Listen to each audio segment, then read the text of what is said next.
Bismillah ar-Rahman ar-Rahim, alhamdulillah wa salatu wa salamu ala rasulillah alayhi wa salatu wa taslim. We continue the series that we started related to parenting, how to raise our children the proper Islamic way. And I believe we are in the fourth session today. And what we've done in the last three sessions, I'm going to summarize very quickly, just for the sake of reminder. We talked about a mission, which is very important to take seriously, and that mission is to build or to raise our children. Is that sound okay now? The mic is on. It doesn't have an Is it sound okay now? Yeah. I guess. Yeah, this All is right, not. I'm sorry. We'll start over again. My apologies. It's a new transmitter that I'm not familiar with.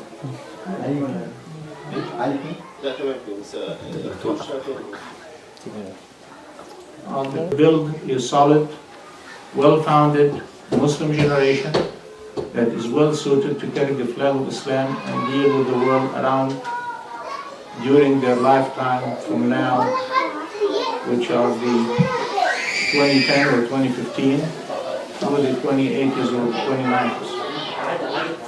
And I keep reminding you that those days, because we have to appreciate the kind of challenges our children are going to face in the years to come, things that we cannot imagine. I'm sure our parents did not foresee the kind of world that we live in, and likewise, we cannot foresee the world that our children will live in. So we said to meet that mission, we identified 5 W's and 1 H, which were the who, what, when, where, and why, and how. And we said the who were the parents. They are the ultimate responsible individuals for the upbringing of their children, and they are supposed to be controlling or monitoring the environment their children live in, who else influences them, who else do they mix with, and who else contributes to their upbringing, whether it is the school, or the media, or the street, or the extended family. And what is to achieve the mission that we highlighted? When we said we will divide that into 3 main phases based on the teachings of Ali ibn Abi Talib radiallahu anhu. The first 7 are focused on play, and the second 7 are focused on discipline, and the third 7 are focused on companionship. And we talked about where supposedly the home should be the place where the most of the parenting take place, but the masjid should have a role, and we have to be careful about the role the school plays, so choosing a school for the children and monitoring what happens at school, and the contribution of the teachers and the peers are very influential in the upbringing of our children. So we have to be monitoring those times our children spend at school and the kind of things that they get exposed to everywhere there. And why was the shortest and briefest one of them all, which was, why do we bring our children properly? Because it's a religious obligation and it is our responsibility. and how was the one that we spend more time on. And last time we focused on the first 7 years, which are supposed to be focused on play. Now, when we said that there is 3 components, play, discipline and friendship, all these 3 components have to coexist in all years of upbringing. But the tool or the emphasis in the different phases is what we use here to denote the period itself. So when we say play, that means play should be the focus while we are still doing the discipline as well as the friendship. When we move on to the next 7 years and we focus on discipline, obviously the play and the friendship are still there, and even when we reach the phase of friendship, the play and the discipline are there too. So all these 3 things have to be there all along. We also mentioned a few things that have to be maintained and practiced throughout the upbringing period, which was, number 1 was unconditional love, right? Unconditional love that you or parents should extend to their children throughout their upbringing, throughout. The second one was do not belittle or demean your children, no matter what happens. The third one, that you have to establish the proper references for your children to get information from or get knowledge from, and better be the parents as much as possible. When the children reach a point where the parents' knowledge is deficient, they ought to refer them to the proper reference. So if we're talking here about tougher questions about fiqh or religion, obviously they have to refer them to scholars who know about that. If they are in science, again, likewise. Another one is to be the resort for your children if they ever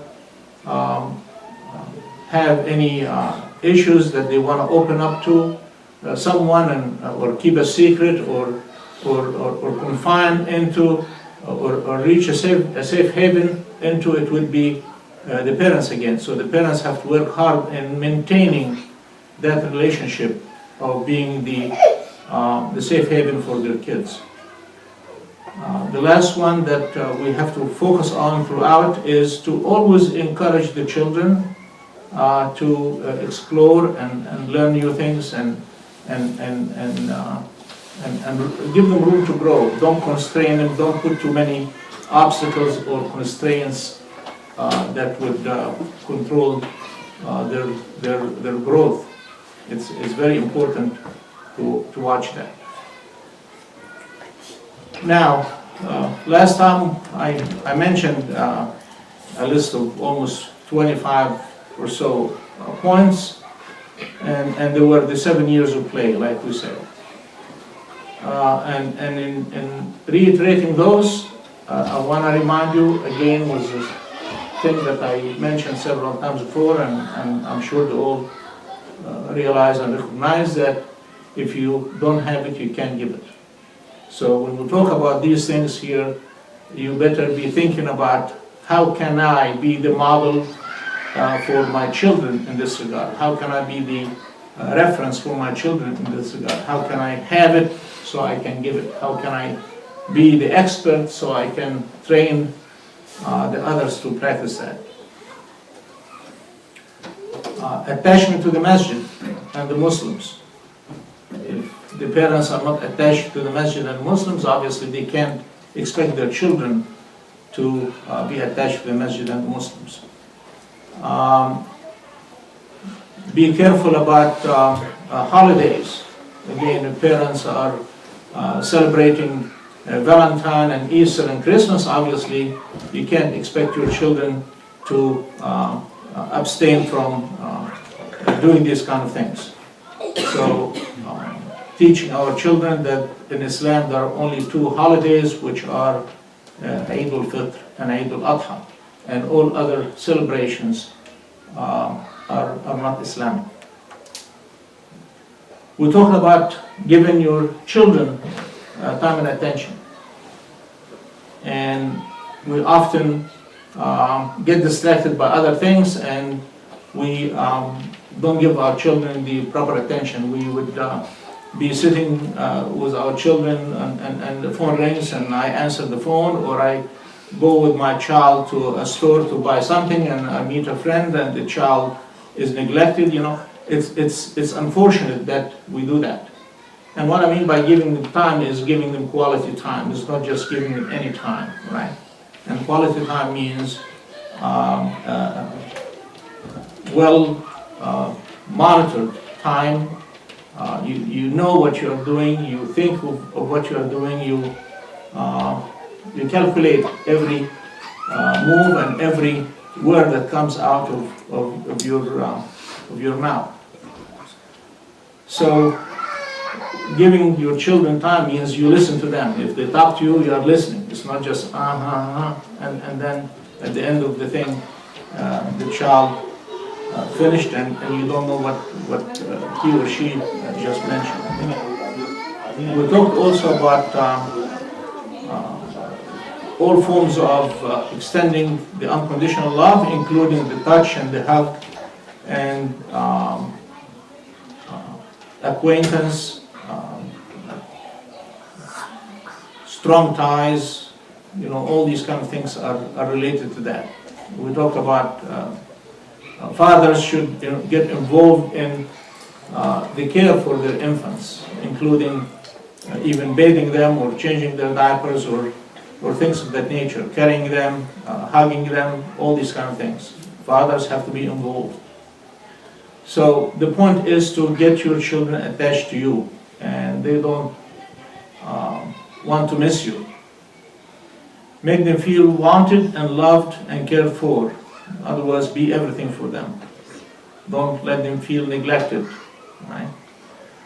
Read for them. Right? Find a book at their level, with a good book that is educational, something that would give them some insight in a principle or a meaning, and read for them. Read for them Quran, read for them Hadith, read for them stories of the prophets. Read for them, tell them stories. When they sit down and watch TV, you sit down with them, so you would know what they are watching, and you can direct their attention to the things that they should acquire and things that they shouldn't acquire. So if they see something bad, you would right away there, you would tell them that be careful of doing this kind of thing, because that's not Islamic, for example, or that's not proper, or whatever.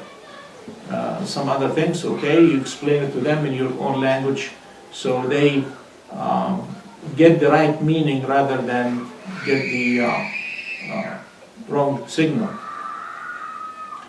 We mentioned about no baby talk, right? Little children often talk funny sometimes, or they can't pronounce certain letters, so we should not imitate them by any means. You respond to them in normal voice and normal language, and you help them through.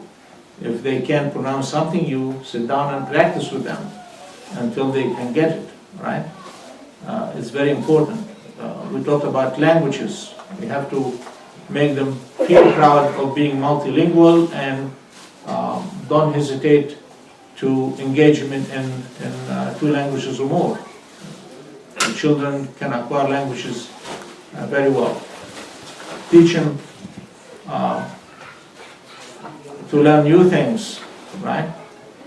Teach them good habits. Respect them so they have respect for themselves. Neatness, we talked about neatness, and this is one of the things that adults, unfortunately most of us, are not neat by any means. Our homes are not neat, our clothes are thrown everywhere, our slippers and shoes are in the middle of the room, and we don't throw trash where it belongs. We don't make our beds when we get up in the morning. We don't brush our teeth so many times a day. You know, all these things.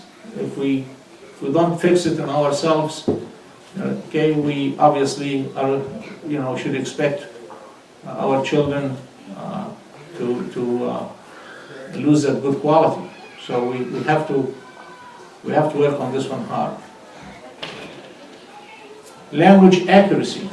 We often just talk without being careful about what we say. We have to really be careful and think about anything that leaves that mouth. Any word that come out has to be calculated. So that is, in turn, would be a lesson for our children also on how to talk and what kind of language to use and how to be accurate. And that's important. Communication skills are a vital tool and a vital skill in the world of today, and it is a vital tool in Islam. We know very well. وَهَلْ يَكُبُّ النَّاسَ عَلَى وجوههم في النار غير حصاد ألسنتهم. مش عارف أنا قلتها صح ولا إلا حصاد ألسنتهم. So you have to be careful in what you say. Always try to encourage your child communication skills in the form of logic, analysis, critical thinking, judging issues, decision making. Believe it or not, you can start from early age on these things. But again, if we don't have it, we can't give it. So we have to practice that. And finally, I close by making a statement that right is right and wrong is wrong, no matter who's done it. So if I make a mistake, I should not feel reluctant to tell my children that I made a mistake, or if uncle so-and-so or grandpa did this or whatever, or grandmother did a mistake, you know, we shouldn't hesitate to convey that to the children, obviously in a very decent and polite way. You know, we shouldn't teach our children to be disrespectful, but they can always convey the message. They can always appreciate the proper thing. Okay, so these were the things I thought I'll go over them again because it's very important. All these points here are very important and they deserve a lot of thinking, a lot of appreciation. Okay, now when the children again grow up a little bit more, obviously, and they start talking, the communication between the parents and the children reaches a different level. You know, when they are infant and they can't talk yet, the communication is mostly, you know, play and love and hugging and all this kind of thing.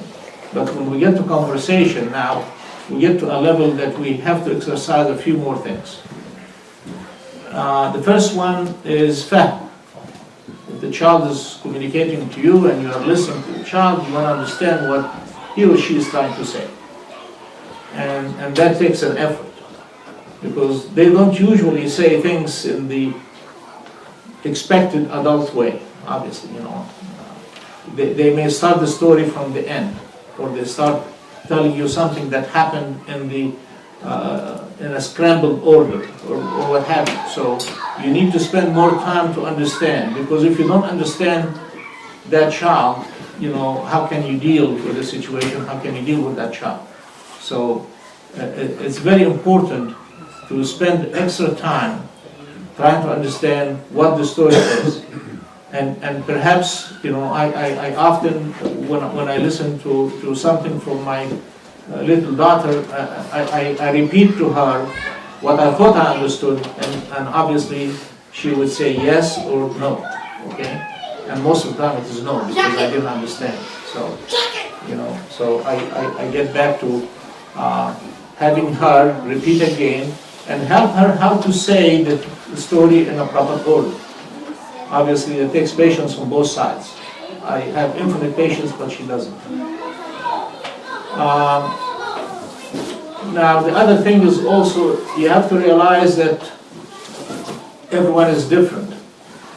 So don't look at other children and think that you understand all of them, So don't compare your child to somebody else's child. You don't say, well, how come the other children, know this and my child doesn't, or vice versa, because that comparison is unfair. Every one is different, and therefore comparison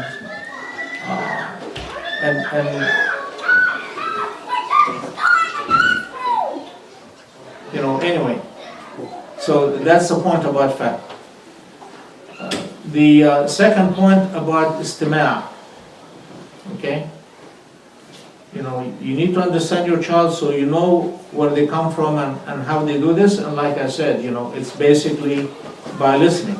So you talk, they talk, you discuss. You want to establish that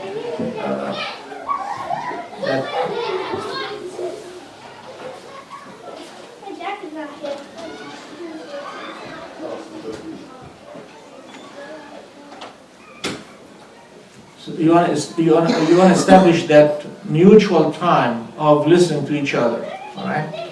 And perhaps maybe by reading a story or making up a story or whatever, and let your child do a similar thing. Maybe sharing secrets, little secrets. I'm going to hide this, and I'm going to play the game or what have you.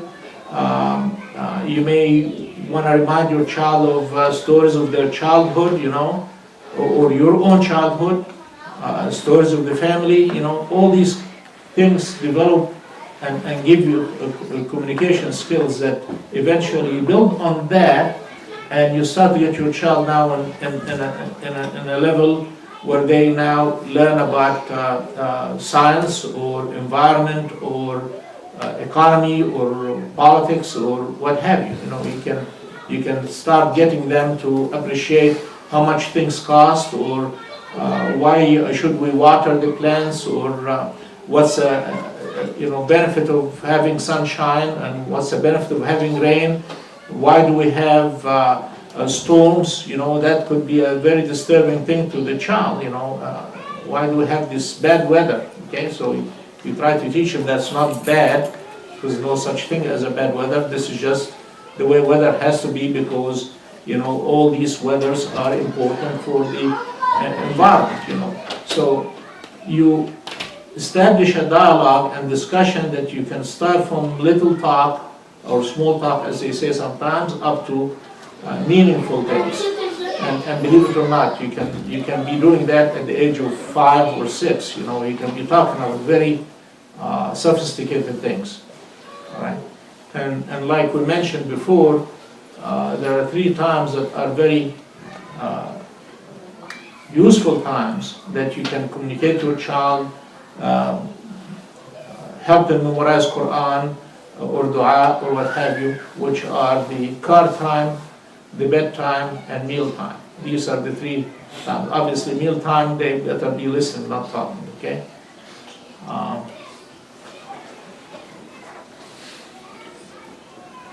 2 more points, and then I have a YouTube video that we're going to play that is interesting about the listening part. It's very educational in this regard. Now, the 2 points remaining before we listen to this videotape is trust or confidence. You need to give your children confidence and trust in themselves. Okay, you want to build up a strong personality, a personality that is proud of itself. I don't mean proud in the sense of having kibr. I mean proud in the sense of confidence in themselves, that they can do things and they can try and fail and get up and try again and fail and get up. That kind of confidence, not the confidence that I'm invincible or I know everything. All right. And that comes from now giving them responsibilities that is suitable for their capacities or capabilities, all right? You know your child limitation, you watch that child grow, you have seen when the child succeeds and when the child fails, so always give them things to succeed in, and therefore they can build confidence and they can trust things, and give them things that they can fail a little in, so you can help them get out of that failure, so educate them how failure is not the end of the world. So you have to try all these things as part of the training and the practice there. So, like for example, let's clean the room together, all right? We are going out to have a picnic. Why don't you help me get some dishes and cups and what else do we need? You know, do we need napkins? Yeah, we need napkins. What else do we need? You know, that kind of thing. So give them little things that they can help with and help them through it. That make them feel also that you can depend on them, right? I rely on you doing this, okay? Do some projects with them, simple projects, coloring projects, cut and paste projects, you know, you can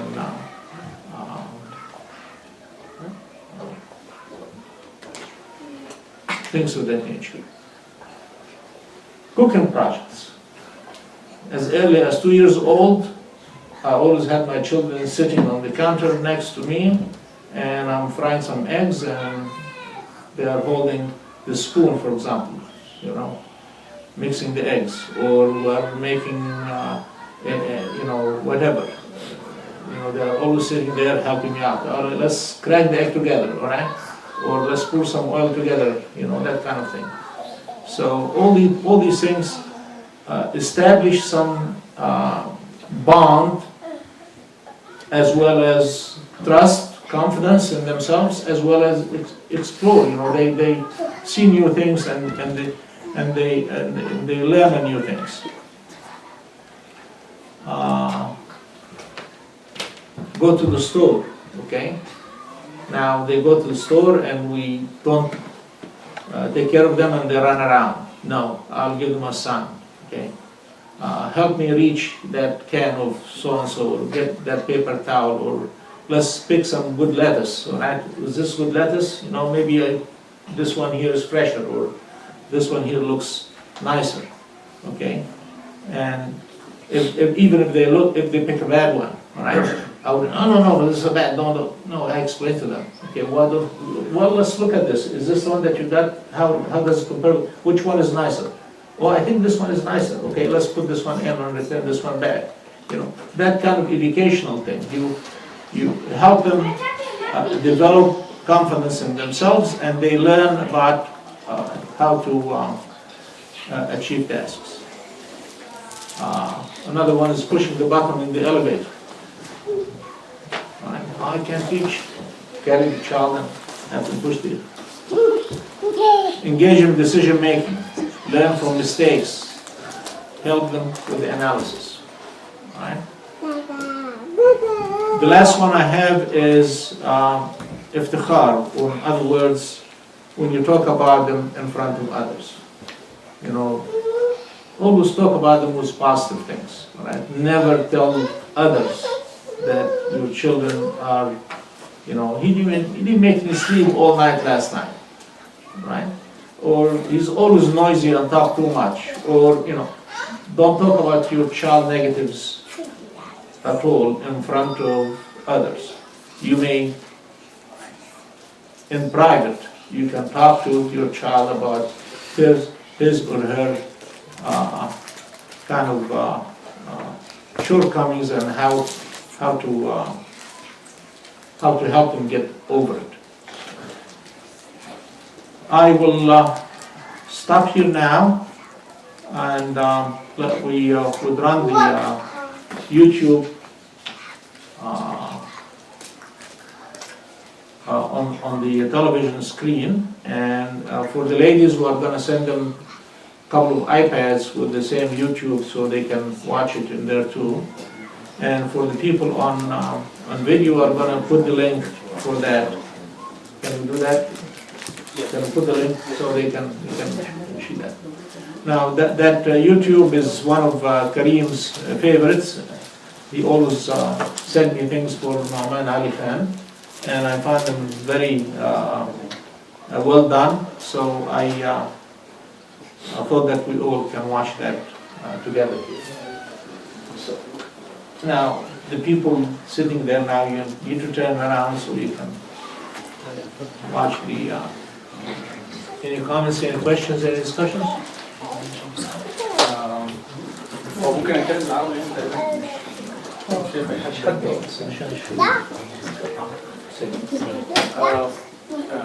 regarding the TV channel I can say that regarding the TV channel I don't know what to expose them for and what is not. For example, for me, any TV channel that I will let my children to see, I will spend like a slot from my day just watching this channel before letting them watch, and then I may approve or disapprove this channel. There was a channel called Nickelodeon, I think most of the Egyptians know it, and it was okay for some programs, but there was a program called I think Iron Teenager. They are showing what is a teenager think of, and they show some kind of romantic things in cartoon. And I don't know if this romantic things for a child about 8 to 9 years is good to show for them or not. And at this time, I disapproved the channel, but I don't know. But it's not a romantic thing that's shown to a very deep level, but it just shows the ideas, the thinking of teenagers.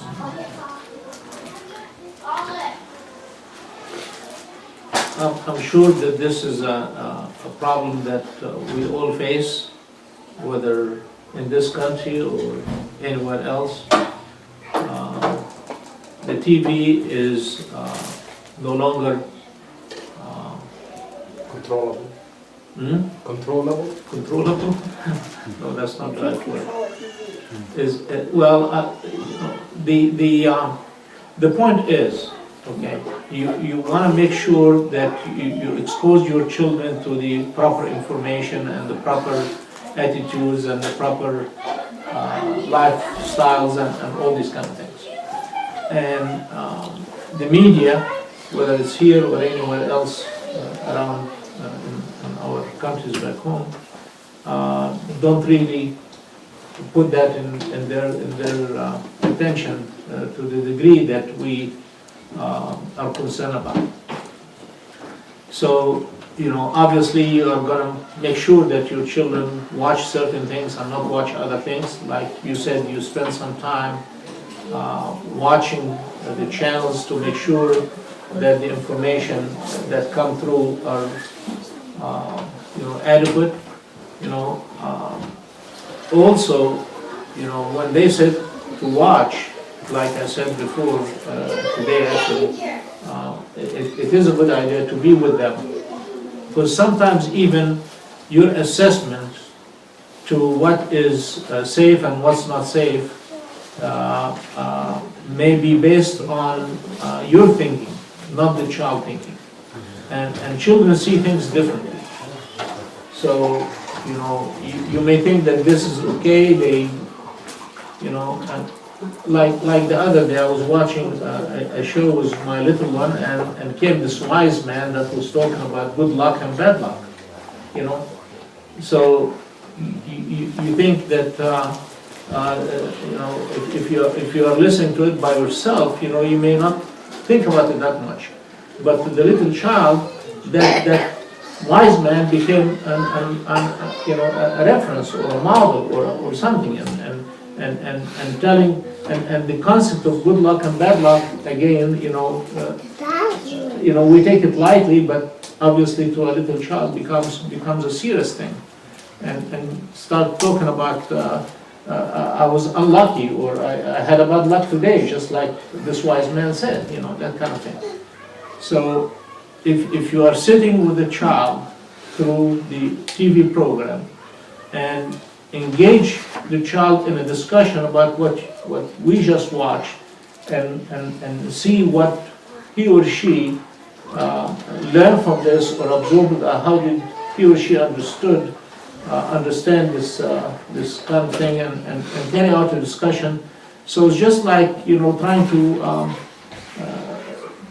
clarify things and make sure that, at least you understand what went in, so you can deal with it.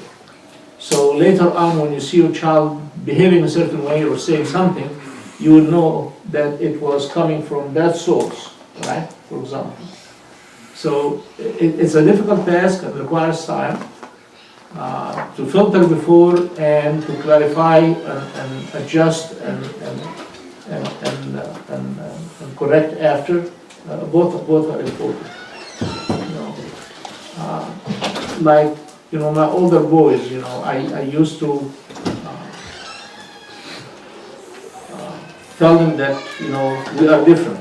Okay, whenever they see something here that is not proper, I tell them we are different. Okay, and different means Muslim. So I take them back to Egypt one time, and they see the same exact thing, and what can you tell them? You are different is no longer meaningful.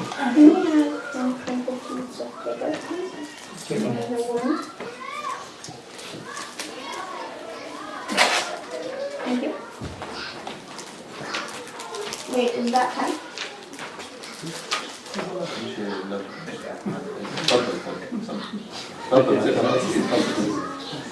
Yes. To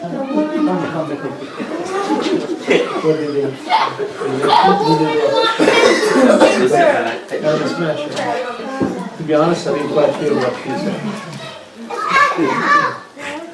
I had sheets of paper, so I gave him cover sheets. Other discussions, other points. But we still need to expose them to the right thing, and maybe that things that need to be evaluated, and then discover what can they receive, and if they can distinguish between that correct thing and that, whatever you expose to. Obviously, you have to work with the age factor, how old are the children and what can they relate to and what can they sort out, obviously you can't, I think I mentioned this before, You need to have them exposed to like for example, diseases. if you have, I'm sorry, I got distracted for a minute. When you're talking to a 5-year-old, it's different than talking to an 8-year-old, it's different than talking to a 12-year-old, right?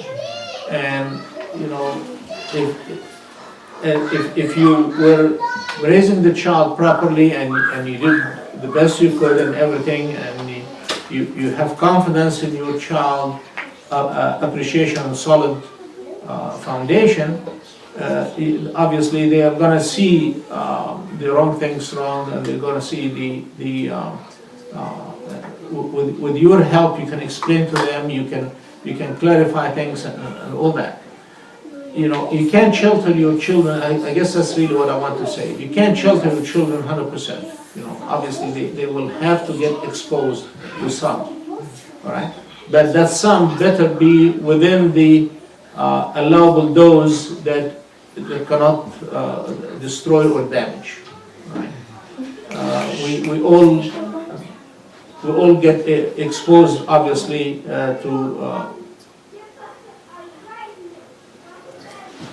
So what's going on?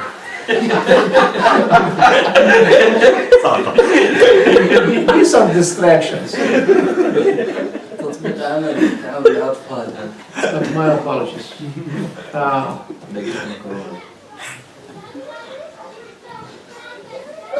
Okay, other points? Other discussions? I think it would be better to select recorded programs. Well, that is possible too, but your child is gonna grow to the point that they know that so-and-so is coming at 6 o'clock and I wanna watch that. Their classmates are gonna tell them, yesterday I watched this program, so they come home, I wanna watch this program, And But then it would be better to give them the right rules, teach them that before they get out of control. Yeah. So they, try to give them as much as possible of what is good, because they will face what's bad when they come out of control. You will have to deal with situations. Yeah. You cannot avoid them. No matter what you try to do, you will not be able to avoid situations that eventually you have to, treat and deal with it. Like, I remind myself and remind everyone again with the model or the example based on the Prophet's hadith that our children are born with fitra. So I mentioned that last time. You have this creature that you just received that's 100% Muslim, so pure and so decent and everything is perfect, right? And it is us that will have to maintain that purity, will have to maintain that fitra, will have to maintain that perfection, right? Obviously, we don't just throw it in the mud and the dirt and expose it to the viruses and the ills and expect to treat them later. Now, I'll add some, just like the video that Naaman Khan mentioned, you don't have that magic pill later on or magic medicine later on that you can put in to fix everything and get rid of all the impurities that went in. So from the very beginning, we have, and that's what we do through the constant communication, constant appreciation, constant understanding of our children, so we can see things happen at the early time rather than wait until it becomes beyond repair and becomes a big problem. So we'll meet those situations, you shelter them and you only have them watch recorded programs, you have them watch certain program, that's fine, but sooner or later some of these other things will come in. When you least expect it, it's going to happen. Walking in the street, driving in the car, you may see something that you may consider improper and they will see it, We live in open societies that, quote unquote, there's a freedom of expression and freedom of behavior. So obviously we have to be prepared to deal with these kind of situations. Also, I think child is like a white paper, so it's better that you start writing before others do. That's a good expression. Mustafa, you had something to say. I was asking how would we control the external environment that can affect our kids? We talked about the role of the family and parents, but how would we control the influence that they get from the external environment, like the friends and sometimes they hold comparison between themselves and their friends, how they are restricted and their friends are not as restricted as them, and so on and so forth. Yeah. I wish you were like so-and-so daddy, he allows her to do everything. She can do whatever she wants, but I can never do what I want, that kind of thing. Well, the thing is, if you establish a strong bond and good communication and constantly, work through issues and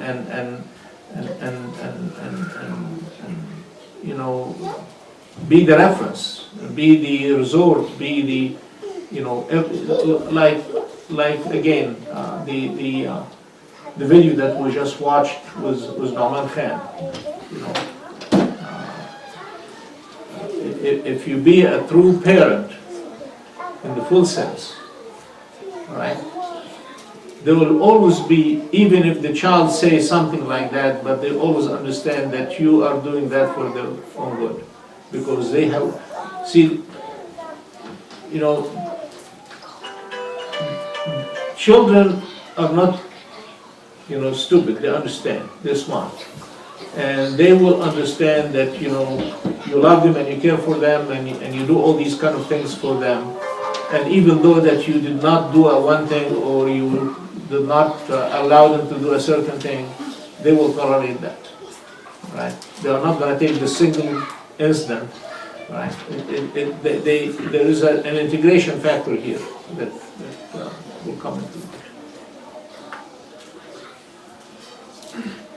Sam, you have something to say? It's a fact that we are all busy and we are all stressed. And by knowing that we have to spend more time with children and talk to them and give attention, that even brings more stress to them. So just not to feel guilty, what is the minimum amount of time that we need to spend with children? I mean, not to feel guilty, I'm just kidding, but what is the agreed upon time that you need to spend with your kids every day? For the kid to be grown up in a healthy way. That's a very tough question, but I'll tell you what I did. All right? As long as my children are awake, I'm with them. I start my work after they sleep. That means I sleep less, because it's a responsibility. If you have a deadline, if you have a project, you'll sleep less. You will play less. You will comfort less. You will entertain less, right? Because I have a project. And that's it, as simple as that. That's my appreciation of the situation. If you have a project, you give it your dedication. And the thing is, all other projects, believe it or not, don't equal this particular project. So I'll let you think about that.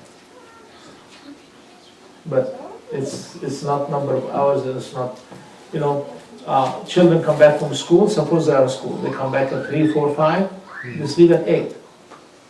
You get 3 hours. That's plenty of time to the child to you know, spend with, and it's not much for a parent to cut out of their day, because I'm sure that we waste more than 3 hours a day in other things. Can anyone tell me about some of the things that we waste 3 hours a day in? Browsing internet. Hmm? Browsing internet. Browsing the internet. Thank you. What else? Watching TV. Email. Shopping. Emails, Shopping. Video games. video games. Guys. I'm sure that we waste 3 hours a day on something else that we can spare, even sleep. You know, I'm talking about also sleep. You know, if you're sleeping 8 or 9 hours a day, sleep 7 or 6. Right? Now, when children are little and they don't make you sleep the night, you do it against your will, all right? You want to sleep, but you can't. So why not continue the same pattern when they grow up?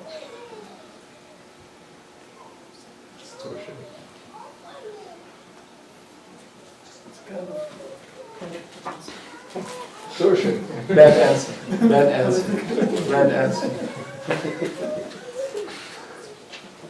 Anyone else would like to answer Hussein with his question? Maybe.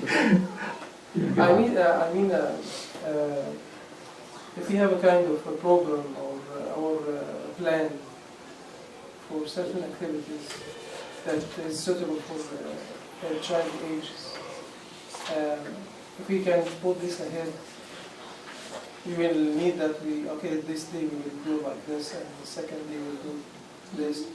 And maybe this activity will not take that time that we assume that it will take. Sure, but it is your responsibility. You are responsible for that time, even though that you are not doing it yourself, right? You are responsible. So, they're talking about a father and a mother, and they're both busy, right? So we have 3 hours. I'll spend an hour and a half, and you spend an hour and a half. We share it, okay? Or if there is something else, like the child goes to a sport practice or something. So that could take some of that time. So, the load can be distributed. But you are responsible for that time. And you try to, like, again, you have a project, but you can have a helper work on that project, but you trust that helper is going to do the project because it's your grade. You're the one that's going to submit the project and you're going to get the grade. So even though that you delegated someone else to help you with your project, you are still responsible for the final grade.